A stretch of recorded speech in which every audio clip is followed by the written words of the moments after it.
Hello, everybody. Welcome to the fourth episode of the Kibbles podcast. If this is your first time joining us at the Kibbles podcast, welcome. My name is Tra, My name is John. and we are your co-hosts at the Kibbles podcast. So, I was thinking, John, this is probably one of our last episodes of the year. We're wrapping the year right here. And looking back in 2019, what do you think was the biggest change to you and to us as a family? I guess the biggest change is the inclusion of a new family member. Fishball the cat, who's sitting right next to us, grooming herself. Yeah, she's probably the biggest addition because I guess having a new pet in our lives has been quite a change for us in terms of how we handle daily life, how we handle, plan for things. Yeah, so Fishball is probably the biggest change in 2019 for the both of us. That's for me. Yes, indeed. I would totally agree with you on that. I think, and which is why I want to introduce our topic for today. We are going to talk about pet adoption. Yes, and I guess we have a little bit more, I wouldn't say expertise, but at least like first-hand experience in this because obviously we adopted Fishbowl. For listeners that don't know, Fishbowl is our pet cat, as John mentioned. We adopted her in March this year. Yep. So she's been around with us since then. For about 9 months. Yep. Her exact age is honestly a mystery to us. I think when we adopted her, we were told that she was around 8 years old. So I assume she's 9 now. I don't know how cat age works. We'll find out. Yeah. So she's around that age, and we adopted her from this wonderful organization called Causes for Animals Singapore. So shout out to them. We'll talk about this a little bit more as we progress in our podcast. But so let's just have a quick discussion about, pet adoption, especially being a first-time pet owner, right? So John, when you adopted Fishbowl, what exactly changed for you from your perspective? I guess in some ways, adopting a pet, having a pet, I wouldn't say exactly the same. It's like a mini version of a kid, right? Yeah, it's like so having a baby. Yeah, so the most obvious things of all would be like, you need to plan around the meal times. For a cat, it might or might not be easier. So, we have to understand when the cat needs to feed, how many times a day we need to feed the cat, what to feed the cat. And for both of us working adults, having to plan around that, when can we be home, to fit around that schedule. And I guess this affects us if we have like holiday plans. We can just say, yes, let's go over for a weekend trip for 2-3 days, and then who feeds the cat. Having an automatic feeder helps somewhat, but I think the truth is having a pet means additional responsibilities we need to take care of. Clearing the litter, the food is one, clearing the litter, making sure she has water, stuff like that. Planning around, it's a living creature, right? She's a living creature, so exactly. Gotta take note of her needs and be responsible over them. I think that's one major takeaway I have this year, I think. What about you? Yeah, I feel responsibility is definitely a big part that has changed. Like I said, we plan around meal times, travel. We can't just, take our luggage and just dash out of the door just like that anymore. So I feel for me, apart from being more responsible, it's also, I think Fishbowl has brought me a lot of happiness. It's nice to come home with a very long drawn out meow asking for food and see, you open the door and you kind of see the cat already waiting at the bowl waiting for you to feed. And jokes aside, I think just having that furry companion and someone who you feel much more responsible, because some living creature, like you said, depends entirely on you. Its well-being depends entirely on you, and I think this is very important thing to for many listeners of our podcast who may be considering adopting a pet to remember is that yes, adopting a pet is a really joyful, it's a really, really memorable occasion, but with that comes responsibility, right? Yep. So you have to accept that one depending at what age you adopt a cat, a dog, or a hamster, whichever pet that you decide to adopt, right? They will live with you for at least in the next 5, 10, even 15 years of your life. And the truth is, whether you are ready for that kind of commitment to take care of this pet and take care of it when it's healthy, when it's sick, take it to the vet, so on and so forth. So I think this is an aspect that a lot of people may miss out or don't consider that well. I think this is especially important now around Christmas period. Yes. So Christmas is the season of giving, and I can understand that for many people, giving a gift of pets, of animals, can be an attractive option. For parents who might say, "Oh, I want my kid has been begging for a puppy, so why not get a puppy, right?" Yeah. Or give a loved one, a girlfriend, a boyfriend, a pet cat, and a pet dog. It's I guess there's be a spike in purchasing or adopting of animals during this period, and like you mentioned, I think it's important to stress that pets are a responsibility. It's there's always the initial appeal. Yes. Oh, this pet loves me. I love the pet. But the truth is there are not so glamorous sides to it as well, right? You need to pick up the litter, the poop, and it does smell bad, right? Yeah, it does. And sometimes when you're busy, you're doing your own thing, and the pet demands attention. Yes. Wants love, wants attention, much like a kid would, I expect. Yeah. I guess so. Yeah. And you can't just throw it away when you're busy. When you're sick, just I guess this we want to talk about this because recently in the news there was this someone who threw the dog out of the car. Oh yeah, that was terrible. Yeah, and I think again it comes from the mindset that adopting is something that's easy to do, and does not people don't really think about possible I wouldn't say side effects, but basically additional actions, responsibilities that come with it. Speaking about holiday timing, right? Yes, I totally agree with you. If you take a scroll around like Facebook or Instagram, you see videos of people surprising each other, like this big happy family surprising their loved ones with a puppy. And the puppy is so really cute. Yeah, everyone is like, oh my god, it's so cute. What you don't see though is when the camera stops rolling, that puppy is terrified. You can see it's shaking, it's pooping, peeing everywhere. Of course, people won't take this on camera because it's not cute, not glamorous. But I want to bring up the point about the timing at which you adopt the pet also. It's very, very important. So I recently watched a video from a professional vet. He actually educated people, and this is something I think very important to know, that you should not adopt a pet during the holiday season. Why so? So it's a very interesting insight. So during holiday season, you would likely to take leave. You'll be at home more often, right? You have guests coming over, friends and everything. All your family members will visit you, so your routine is practically jumbled up. So this is not your typical routine. So when you adopt a pet, a puppy, a kitten, or whichever, right, into the family, during that time there will be a lot of people, a lot of strangers coming to your house, a lot of changes, a lot of actions around your home, and that is not a perfect environment for a pet to adapt. Because when a pet joins your household, it's an entirely new environment and space for it. So it needs some time, and most importantly, pets need routine. So they need safety. They need this environment that is somewhat a routine, so that they could get used to it. So his advice, this vet's advice, was actually adopt when your life is kind of boring. That's what he said.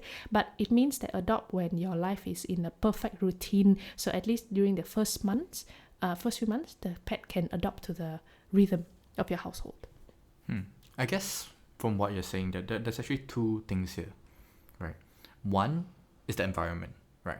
Firstly, the environment of a holiday, Christmas season, where you'll be away taking leave, you'll be out of your normal routine. You might be doing things different, and that environment will be something which you will not be having when you are off your holiday season. You'll be going back to work, etc., etc. Yes. That's one, right? So one is the animal would be confused, right? It's like, what is a routine? Am I expected to have guests all the time? Am I supposed to, I guess that freaks out, especially the younger animals, right? Correct. And I guess the second point is your own psychology during this holiday season, because you are happy, you have no burden of work, you're not stressed. It's like, oh, I get to plan about my leaves, or I get a brand new puppy, I can walk the puppy every day, and you forget, what about your work when you wake up at 6 a.m. in the morning, grumpy, going to work, coming home at 7 p.m., tired from a day's work.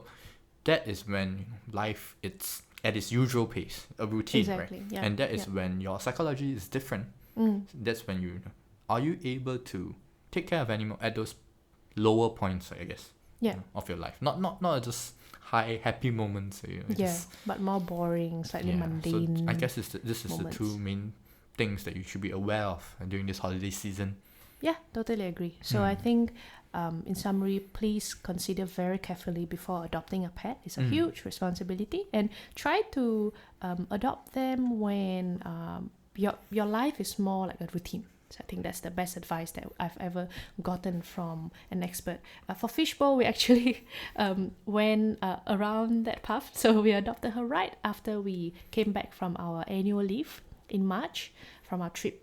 Overseas. Not actually right after we. Oh, was it? She came to our place right after that, but we started kind of visiting the fosterer and Right. Okay, getting to know her. So I mean, we our lives was kind of in routine for a couple of months, first 2 months, right? But Exactly. Yeah.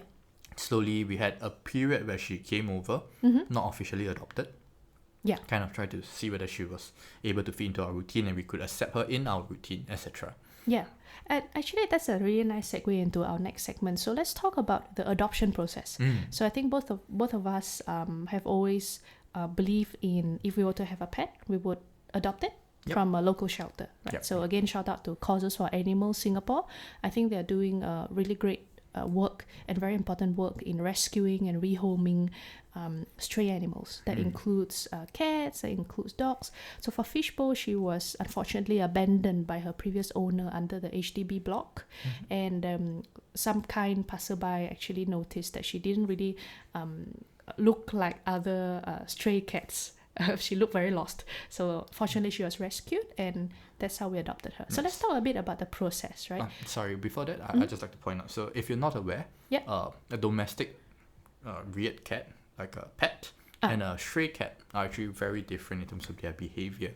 So Yes. a wild cat that you see and you want to just adopt it into your house, right? It can be very difficult because my understanding is these cats need to go through a period called socialization where they understand they're living with someone else. Yeah. So that's why for an experienced shelter person, who sees a cat like that, that this cat cannot survive in the wild because this Exactly, cat has been too domesticated. So Correct. therefore needs to be fostered and adopted, etc. Yeah.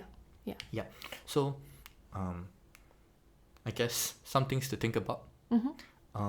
Firstly, what kind of pet? I think that's the main question.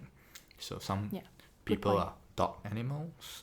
Dog person. Dog people, yeah. Dog people, cat people. I Yeah. prefer dog. I prefer cat. And I think that's the first thought process. Cat or dog. And the next one you think about is what age, right? Whether you're gonna young puppy or you want an older dog. Yeah. So I guess for most people the appeal will always be you want a younger animal because they're more They look energetic. cute. They're cute. They're Yeah. definitely cuter. And I guess you can teach them. It's easier to True. teach younger Trainable. animals. Yeah, trainable, right? Exactly. Yeah.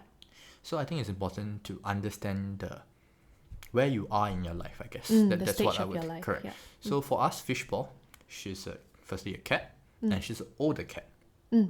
And one of the main reasons we wanted to adopt her is because of her age. She was not adopted for over a year, right? Yeah, I think Yeah, she was went. not the attractive, typical Yeah. candidate for people to want to adopt. Yeah. Which kind of in certain irrational way, it made me really want to reach out to the fosterer and at least get to know her, because she has this permanently grumpy face, this respectable auntie of ours. So we came in. I think she was a bit skittish when she saw us, simply because we were strangers. Yeah, but eventually it worked fine. She's purring happily beside us right now. Yeah. So apart from that, what else would you consider before adopting a pet? I think there are many things. So I guess where you are in your life, or from that what I mean it's, are you working? Are you a student? Yeah. Yeah, those, and how many people are there in your family? Whether your family is Exactly, accepting of having a pet. All these are very important things, and you also have to keep an eye out in the future. Yeah. So because the pet is a lifelong commitment. Yeah. Right. Yeah. So it's not like Can't stress it enough. it's 1-2 year. No, you gotta think about would there be new people in your family? Mm. Are you gonna have kids? Are you okay to have kids with pets, etc.? It's not something you can throw away, right? Yeah. So I guess first of all, look at the environment. So I guess most of Singaporeans live in HDB, right? And it's a bit small. Now that's fishbowl right there. There you go. Yeah. So firstly, having bigger dogs is a no. Most adoption centers wouldn't allow it anyway because these dogs are not HDB approved. They're too big, right? So that's one consideration. If you are living in a slightly smaller place, dogs, the bigger dogs, I would advise against adopting them, even if you can, right? Because you don't have the space, right? And two, whether it's a younger dog or older dog, it depends on your work commitments. If you work from home, you have a flexible work schedule, and you can commit to walking the dog, because a dog, especially the younger ones, have a lot of energy. Yeah. And they need to be exercised. If not, they will get anxious. Yeah, they get some start problems, biting, right? Psychological behavioral problems. Yeah, as behavioral well, problems. Yeah. Yeah. So understanding that, and therefore, choosing the right pet to adopt is very important. So for us, Fishball, firstly, she's an older cat. She's rather self-reliant, very independent. Yep. Yeah, apart from food and etc. So for us, we could go to work knowing that she'll be fine at home. Yeah. By herself. Yeah, she gets food, she gets water. She will not get overly anxious and start running around the house or start escaping. Putting herself in danger. Yeah. Yeah. So, what do you think? What other things should we be? Should a potential adopter think about? Just one very small point on the environment that you're going to bring the pet in. Just make sure that your house is, they call it either cat-proofed or dog-proofed. Yes. Right? So depending on the type of animal, how big it is, what kind of pet you're adopting. For instance, before we adopted Fishbowl, we had to kind of cat-proof our windows because our windows did not have any grills or any of sort. So we actually got magnetic, like a mesh type of net. It actually doubles up as a mosquito net as well, so that's been great so far. So just remember to cat proof your house or dog proof your house. Before that, you can definitely Google this a little bit more if you want to. I can't stress the importance of that also. Yes. Contrary to popular belief, cats actually do fall off their windows and die. Yeah, very unfortunately. often. So it's important. You expect a dog to be, you be careful about a dog, right? When you're in higher floors. Yes. Do the exact same thing for cats, and cats are more curious and they can climb and they can jump. Exactly. So cat proofing is extremely important. Yep. Totally agree. Yeah, and I guess that's about a few things you need to take note for adopting a pet. So I guess at the end, as we wrap up our podcast, is there anything you want to mention about Fishbowl in general or causes for animals or anything? So basically, I guess if our listeners have made up their mind, right? Okay, yes, I'm ready for the pet. So what would your recommendations be? I think firstly, do your research. Understand what you need, and be aware of the knowledge, information, right? The financial burden that you will be incurring for having a pet is definitely there. Yeah. Right. Acknowledge all of this and be responsible for it. Yeah. And I think going out to the adoption centers, to see the animal for itself, right? And then having this period of trial, homestay, kind of thing, it's also very important to see whether it works out. Yes. Right. And I think for me, my last takeaway is, if you plan to if you're thinking about adopting an animal, right, a pet, right, it's like thinking about adopting a human. They're not that much of a difference. You wouldn't adopt a baby just because the baby is cute, right? Just because that's interesting perspective. Yeah, because true. the baby will grow up, old, right? You need to take care of it. And the pet is exactly the same. And they will have difficult periods. They will get diseases. You have to treat their medical conditions, etc., etc.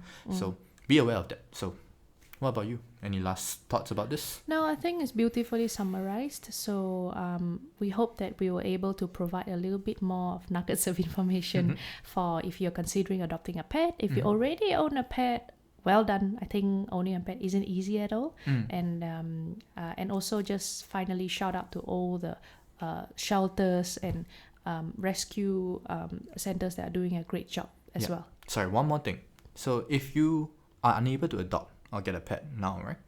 At this period in time, I think there are other ways to contribute. You could Exactly. Yeah, you could donate, you could volunteer at the shelter. I think volunteering is actually a very good way to test yourself, like whether you're comfortable with pets running around you, right? And even you cannot commit to having them, you can still contribute by having them around. You still get the enjoyment of being with these wonderful creatures. Exactly. Right? Yeah.